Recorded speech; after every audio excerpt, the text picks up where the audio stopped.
NEET परीक्षा को लेकर जो कॉकरोच जनता पार्टी का आंदोलन है, उसमें हमारे जो वांगचुक जी हैं, सोनम वांगचुक जी, वो बैठे हुए हैं। 20 दिन से वो भूखे हैं। मुझे लगता है कि इतनी लंबी भूख हड़ताल पे या तो महात्मा गांधी थे, वो भी 21 दिन रहे थे।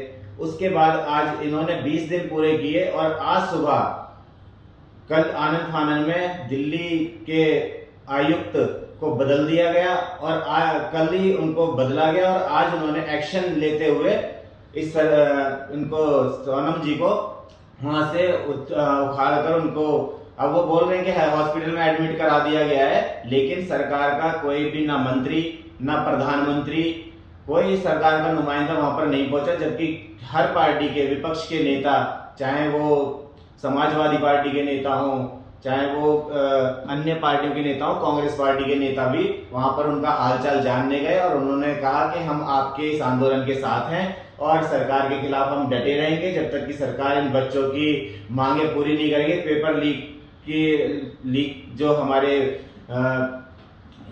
एजुकेशन मिनिस्टर है, उनकी नाक के नीचे हमेशा 80 से ज्यादा पेपर लीक किए गए हैं। उनको जब तक आप हटाएंगे नहीं, तब तक हम इस आंदोलन को चलाते रहेंगे। इसके लिए पूरा विपक्ष एक हुआ और इनको समर्थन करने पहुंचा, जिससे कि ये सरकार फिर घबरा गई। और लेकिन एक भी सरकार का नेता, नुमाइंदा कोई वहां तक नहीं पहुंचा कि उनका हालचाल जाने, उनसे पूछे कि क्या परेशानी है। वो देश के साथ हैं। और वहां पर जबकि देखा गया कि जब पेपर लीक हुआ तो उसके बाद हमारे जो विद्यार्थी थे, हमारे परिवार के जो बच्चे थे, उन्होंने 22 से ज्यादा बच्चों ने सुसाइड कर लिया, क्योंकि वो इस दर्द को सहन नहीं कर पाए, इस पीड़ा को सहन नहीं कर पाए। और कुछ बच्चे बेचारे आज भी डिप्रेशन में हैं, जिनका फर्स्ट अटेम्प्ट तो बहुत अच्छा गया था, लेकिन सेकंड अटेम्प्ट उनका पेपर अच्छा नहीं हुआ, तो वो डिप्रेशन की हालत में है। इसकी जिम्मेदारी सरकार नहीं लेगी तो कौन लेगा? और ये जिम्मेदारी से दूर भागने के लिए ना तो ये किसी से बात करने आते हैं, ना पूछने आते हैं क्या ये देश के लोग नहीं है, ये के बच्चे विद्यार्थी जो थे हमारे, वो देश के नहीं है, इस देश की जनरेशन नहीं है, वो इस देश को बनाने वाली युवा पीढ़ी नहीं है वो।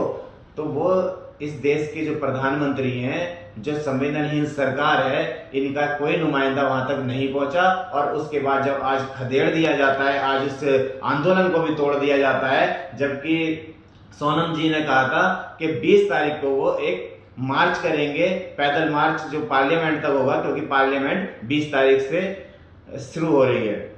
उससे पहले ही इन्होंने आनंद फानन में इनको उखाड़ दिया गया। तो इस देश में मुझे लगता है कि हमारी कोई डिमांड, हमारे देशवासियों की कोई डिमांड मानी नहीं जाएगी, सुनी भी नहीं जाएगी। ऐसा तो शायद अंग्रेजों के राज में भी नहीं होता होगा, जैसा इस सरकार में, मोदी सरकार में